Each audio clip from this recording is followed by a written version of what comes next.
Hey boys, bears, and all you other beasts, it's me, Scare Bear Dan, and it is Pride Month, and everybody's doing their lists of the best gay horror movies and the best gay horror and books and all this stuff, and I've noticed a lot of these lists, they kind of do a disservice, I think, to a lot of the gay horror creators out there, because, I've seen lists for the best gay horror books, and you got Anne Rice, Poppy Z. Brite, Clive Barker. I just think that, I don't cover those types of things because they've been covered tons of times before. I mean, we all know the content of those books. So even on my site, when I cover gay horror novels, I cover, more of the independent authors like myself. And I just wanted to go over some of them. So here is a little stack. I mean, I have tons of them. A while back, I posted a video of all of them, I think, laid out on the floor. And so I just want to go over some gay horror novels, if you want to read gay horror, that you could look at, because there's some great stuff out there that just gets overlooked by the same old, same old. So we're going to start with, what should we start with? Roll the dice. Okay, how about these? These are all collections, anthologies, different authors, and this first one actually is H.L. Sudler, who is a friend of mine. I wrote the intro for this one, and he gives us The Looking Glass. This is a look at more of an urban setup for each story, and it gives you, a little variety and diversity in gay horror, because you don't get to see much of that. So this is a good one, and Simon Graves. This is fun. It's nice and short too, and this very quick, short, fun horror stories. It's called Find 'Em. I think a lot of you have read this, actually, if I remember correctly from I've seen feedback. Zombieality. This one is edited by Bill Tucker. This is Zombieality. This is a nice thick one, and it's a mix. It's a mix of everything. It has trans, gay, male, and lesbians and things like that. So that's a good one. So all zombie stories, obviously. And these two, I have a story in each one of these because my friend Dave Warner asked me to give him some stories to include. So it's in Darkness Peering and What Lurks in Darkness. These are both all gay horror together. So those are goodies. And then we go to, what should we do next? Well, then we'll just go to some simple ones.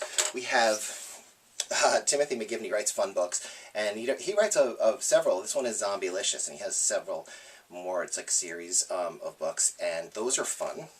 And I haven't seen anything new by him in a while. I don't know why. John Inman, Hobbled this is a good one. This is like that. God, what was that movie with Shia LaBeouf where he had his leg hurt and he was thought the neighbor next door was a killer.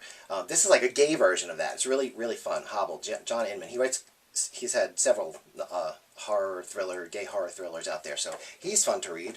My friend Joshua Skye, I read a ton, and a lot of these, I've blogged about a lot of these on my site, so I'll give you a link if I can of, it'll show you, it'll kind of bring it down to only just the gay horror stuff that I've blogged about that's fiction. This is Joshua Skye. I've read a bunch of his books. He's a good friend.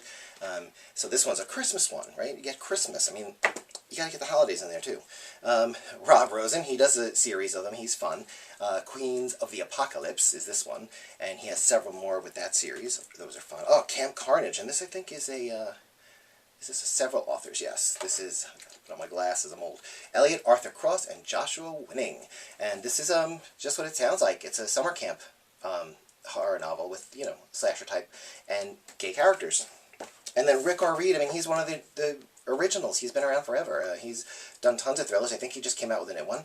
And this was which one? I Am.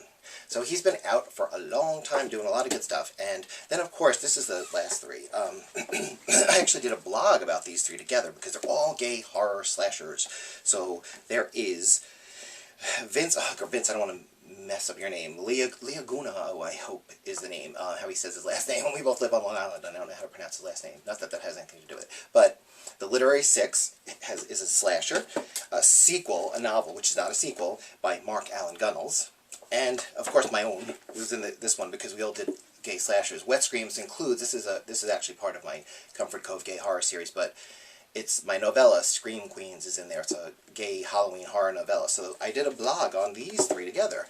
And so that's about all for now. I mean, there are tons more authors, tons of them. If you go to Amazon and you look just type in gay horror, or you could go to their top 100 lists that they have. They have tons of gay horror stories on there, and I always post when I see something new that catches my eye. I post it on Facebook on Boys, Bears, and Scares, and that's about it. I'll probably do another video on movies, gay horror movies, because again, you see the same old movies being dissected for their gay content when they're not actually gay movies, and it's the same ones over and over and over again. And I avoid those, obviously.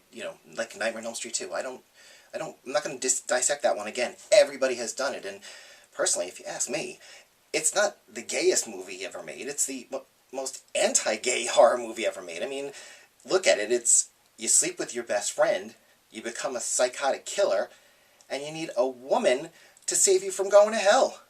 That's not very gay. That's very anti-gay. But I'll cover a bunch of them because I have a nice collection of them in my DVD collection. A nice section of gay horror, which I think I've probably covered that too before. But I'll just keep pushing them so you guys watch them. All right? Bye.